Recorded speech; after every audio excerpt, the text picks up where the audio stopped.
ಇನ್ನು ಬಿಜೆಪಿ ಮುಖಂಡ ಡಿ ಕೃಷ್ಣಕುಮಾರ್ ಅವರ ಜೊತೆಗೆ ನಮ್ಮ ಪ್ರತಿನಿಧಿ ಸಚಿನ್ ಚಿಚ್ಚಾಟನೆ ನಡೆಸಿದ್ದಾರೆ. ನೋಡ್ಕೊಂಡು ಬರೋಣ.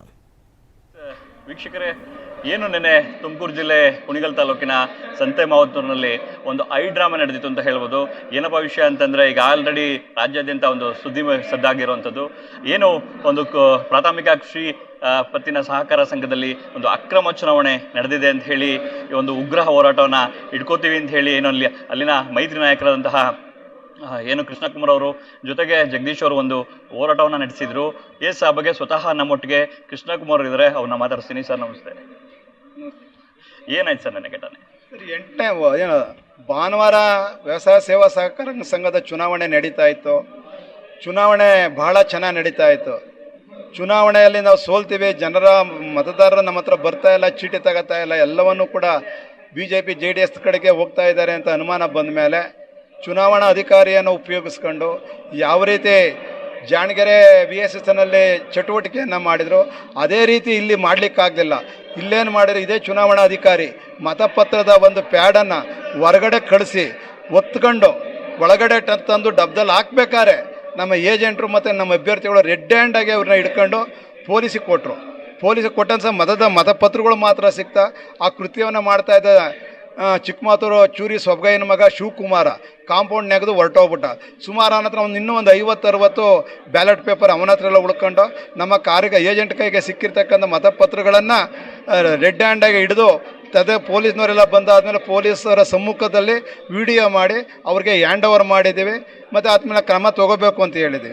ಸರ್, ತುಮಕೂರು ಜಿಲ್ಲೆಯಲ್ಲಿ ಚುನಾವಣೆ ಮಾಡಬೇಕಾದ್ರೆ ಚನ್ನರಾಯಪಟ್ಟಣ ತಾಲೂಕಿನ ಅಧಿಕಾರಿಗಳು ಯಾರೂ ಬರಾಗಿಲ್ಲ. ಚುನಾವಣಾ ಕರ್ತವ್ಯಕ್ಕೆ ಅಧಿಕಾರಿಗಳನ್ನು AR DR ನೇಮಕ ಮಾಡಬೇಕು. ಅಲ್ಲ ಸರ್, ಇವನೊಬ್ಬ ಶಿವಾನಂದ ರೆಡ್ಡಿ ಅಂತ ಒಬ್ಬ ಇದ್ದಾನೆ, ಆತ ದೊಡ್ಡ ಫ್ರಾಡು. ಅವನ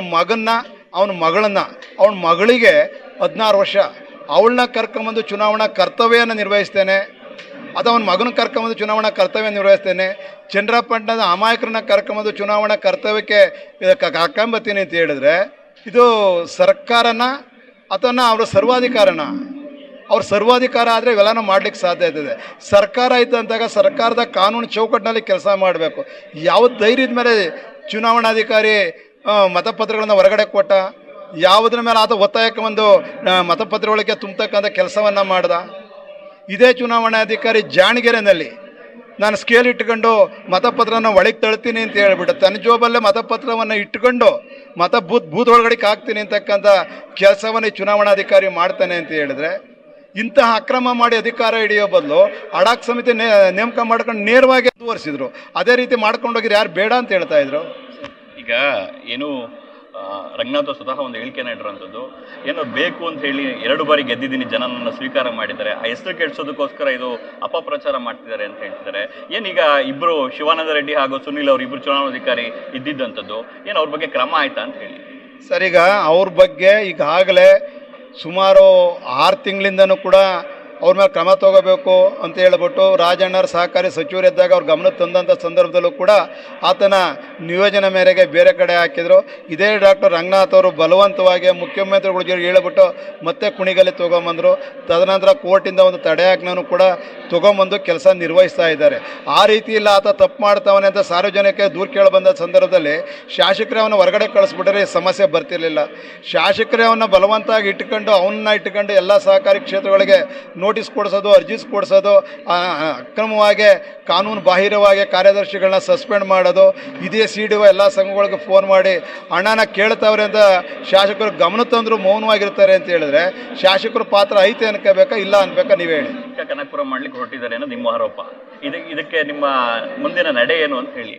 ಸರ್, ಕುಣಿಗಲ್ಲೇ ಹೊರತು ಯಾವುದೇ ಸಂದರ್ಭದಲ್ಲಿ ಕುಣಿಗಲ್ ಕನಕಪುರ ಆಗೋಕ್ಕೆ ಬಿಡೋದಿಲ್ಲ. ಈ ಸಕ್ರಿಯ ರಾಜಕಾರಣದಲ್ಲಿ ನಾವು ನಮ್ಮ ಕಾರ್ಯಕರ್ತರಿರೋವರೆಗೂ ಕುಣಿಗಲ್ಲೇ ಆಗಿರ್ತದೆ. 2ನೇ ಕನಕಪುರ ಆಗ್ಲಿಕ್ಕೆ ಅವಕಾಶವನ್ನು ನಾವು ಕೊಡಲ್ಲ. ಅದನ್ನು ಆಸೆ ಏನಾದರೂ ಇತ್ತು ಅಂತಂದರೆ ಬಿಟ್ಬಿಡ್ಬೇಕು. ಹಣದಿಂದ ನಾನು ಕೊಂಡ್ಕೊತೀನಿ ಅನ್ನೋದಿದ್ದರೆ ಮತದಾರ ಬುದ್ಧಿ ಕಲಿಸ್ತಾರೆ.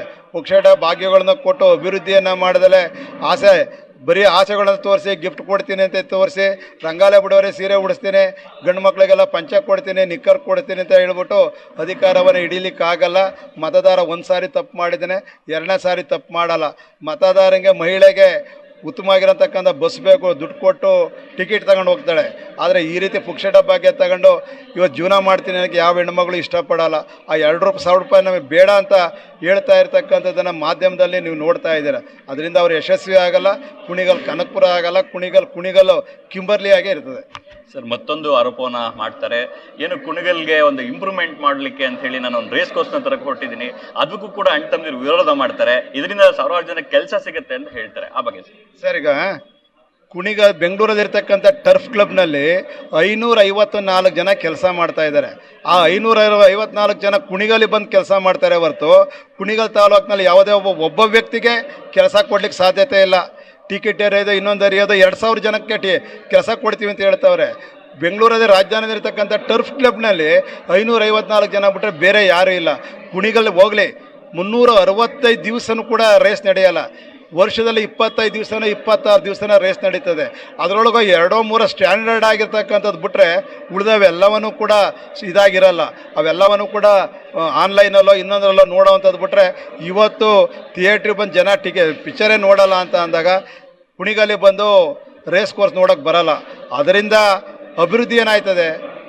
ಅದು ಮಾಡೋ ಬದಲು ನೀವು ಹಿಂದೆ ಮೆಗಾ ಸಿಟಿ ಮಾಡ್ತೀನಿ ಅಂತ ಹೊರಟ್ರಿ, ಅದನ್ನು ವಿರೋಧ ಆದಮೇಲೆ ಅದನ್ನು ಬಿಟ್ಟರೆ ಈಗ ರೇಸ್ ಕೋರ್ಸ್ ತರ್ತಾ ಇದ್ದೀನಿ ಅಂತ ಹೇಳ್ತಾ ಇದ್ರಿ. ರೇಸ್ ಕೋರ್ಸ್ ತರೋದಿನ ಸರ್ಕಾರಕ್ಕೆ ಏನು ಆದಾಯ ಸಿಗ್ತದೆ ಇಲ್ಲ ಅಂಥದ್ದು ನಿಮಗೆ ಗೊತ್ತಿರೋ ಅಂಥದ್ದು. ಅದ್ರ ಬದಲು ಶಾಶ್ವತವಾಗಿರ್ತಕ್ಕಂಥ ಮಾಡಿ ನೀವು ಯಾವ್ದಾರ ಅಗ್ರಿಕಲ್ಚರ್ ಯೂನಿವರ್ಸಿಟಿನ, ಹಾರ್ಟಿಕಲ್ಚರ್ ಯೂನಿವರ್ಸಿಟಿನ ಈ ಥರದಿಂದ ತಗೊಂಬಂದು ಉದ್ಯೋಗ ಕೊಡಿ. ಅದು ಬಿಟ್ಬಿಟ್ಟು 554 ಜನ ಬೆಂಗಳೂರಿಂದ ಕರ್ಕೊಂಬಂದು ಕುಣಿಗಲ್ಲಿಗೆ ನಾನು ಉದ್ಧಾರ ಮಾಡ್ತೀನಿ ಅಂತ ಹೇಳೋಂಥದ್ದು ಸುಳ್ಳು. ಅವ್ರು ಬೆಳಗ್ಗೆ ಬರ್ತಾರೆ, ಕೆಲಸ ಮುಗಿಸ್ಕೊತಾರೆ, ಬೆಂಗಳೂರಿಗೆ ಹೋಗ್ತಾರೆ. ಬೆಳಗ್ಗೆ ಬರ್ತಾರೆ, ರೇಸ್ ನೋಡ್ಕೊತಾರೆ, ಬೆಂಗಳೂರಿಗೆ ಹೋಗ್ತಾರೆ. ಕುಣಿಗಲಲ್ಲಿ ಇದ್ದುಬಿಟ್ಟು ವಾರಾನ್ಗಟ್ಟಲೆ ಇದ್ದುಬಿಟ್ಟು ಲ್ಯಾಡ್ಜ್ ಎಲ್ಲ ಇದಾಗ್ಬಿಡ್ತದೆ, ಜಮೀನು ವ್ಯಾಲ್ಯೂ ಆಗಿಬಿಡ್ತದೆ ಅಂತಕ್ಕಂಥದ್ದು ಸುಳ್ಳು. ಅದು ಅಲ್ಲಿರೋದು ಇಲ್ಲಿ. ಕೊನೆಯದಾಗಿ ನಿಮ್ಮ ಹೋರಾಟ ಏನು, ನಿಮ್ಮ ಬೇಡಿಕೆ ಏನು? ಸರ್, ನಮ್ಮದು ಶಾಸಕರ ಹತ್ರ ಯಾವುದೇ ಬೇಡಿಕೆ ಇಲ್ಲ. ಸಹಕಾರಿ ಕ್ಷೇತ್ರ ಉಳ್ಕೋಬೇಕು. ಸಹಕಾರಿ ಕ್ಷೇತ್ರವನ್ನು ನಂಬಿಕೊಂಡು ಸುಮಾರು ಒಂದು 25,000 ಕುಟುಂಬಗಳು ಜೀವನ ಮಾಡ್ತಾವ್ರೆ. ಅವ್ರಿಗೆ ಅನ್ಯಾಯ ಆಗಬಾರ್ದು. ನೀವು ಚುನಾವಣೆಯನ್ನು ಪಾರದರ್ಶಕತೆಯಿಂದ ಮಾಡಿ, ನಮ್ಮದು ವಿರೋಧ ಇಲ್ಲ. ನೀವು ಪಾರದರ್ಶಕತೆಯಿಂದ ಮಾಡಿದಾಗ ಆ ಚುನಾವಣೆಯಲ್ಲಿ ಯಾರು ಗೆಲ್ತಾರೋ ಅವ್ರ ಅಧಿಕಾರ ಹಿಡಿತಾರೆ. ಆಮೇಲೆ ನಾನು ಒಂದು ವಿಚಾರ ಹೇಳ್ತೀನಿ, ನಾನು ಹಲವು ಈ ಡೈರಿ ಸೆಕ್ಟರಿಂದ ಎಲ್ಲಿವರೆಗೂ ಇರ್ತೀನೋ ಅಲ್ಲಿವರೆಗೂ ಕೂಡ ಕುಣಿಗಲ್ ತಾಲೂಕಿನಲ್ಲಿ ಯಾವುದೇ ಅರ್ಧ ಲೀಟ್ರ್ ಹಾಲಾಗ್ತಾ ಒಬ್ಬ ರೈತನಿಗೆ, ಒಬ್ಬ ಮಹಿಳೆಗೆ ಅನ್ಯಾಯ ಆಗಲಿಕ್ಕೆ ಅವಕಾಶವನ್ನು ನಾವು ಕೊಡಲ್ಲ. ಇವತ್ತು ನಮಗೆ ತಾಲೂಕಿಗೆ 20 ಕೋಟಿ ಹಣ ಪ್ರತಿ ತಿಂಗಳು ಬಟವಾಡೆ ಬರ್ತದೆ. 2,25,00,000 ಸರ್ಕಾರದ ಸಹಾಯಧನ ಬರ್ತದೆ. ನೇರವಾಗಿ ಅಕೌಂಟ್ಗೆ ಹೋಗಬೇಕು, ಕೈಗೆ ತಗೊಂಡೋಗಿ ಕೊಡ್ತಕ್ಕಂಥದ್ದೇ ಇಲ್ಲ. ಮೊನ್ನೆ ಯಾವ ರೀತಿ ನರೇಂದ್ರ ಮೋದಿಯವರು ರೈತರ ಪರಿಹಾರ ನಿಧಿಗೆ 2,000 ರೂಪಾಯಿ ಹಾಕಿದ್ರು, ಆ ರೀತಿ 10ನೇ ತಾರೀಕು ಒಳಗಡೆ ಬಟನ್ ಒತ್ತಿದ್ರೆ ನೇರವಾಗಿ ರೈತರ ಖಾತೆಗೆ ಹೋಗ್ತಕ್ಕಂಥ ವ್ಯವಸ್ಥೆ ಮಾಡಿದ್ವಿ. ಅದನ್ನು ಸಹಿಸ್ಕೊಳ್ಳೋಕ್ಕಾಗದೆ ಈ ರೀತಿ ಕೆಲಸವನ್ನು ಮಾಡಕೊಂಡಿರ್ತಕ್ಕಂಥದ್ದು ನಿಜವಾಗ್ಲೂ ನಾಚಿಕೆ ವಿಚಾರ. ಧನ್ಯವಾದಗಳು ಸರ್. ಎಸ್, ಇದಾಗಿತ್ತು ಎನ್ ಕೃಷ್ಣಕುಮಾರ್ ಅವರ ಮಂದಾಳ ಮಾತು. ಎಸ್, ಕ್ಯಾಮ್ರಾಮನ್ ಶಬಾಸ್ ಜೊತೆ ಸಚಿನ್, ಆರ್ಮ್ಯಾಕ್ಸ್ ಕನ್ನಡ, ತುಮಕೂರು.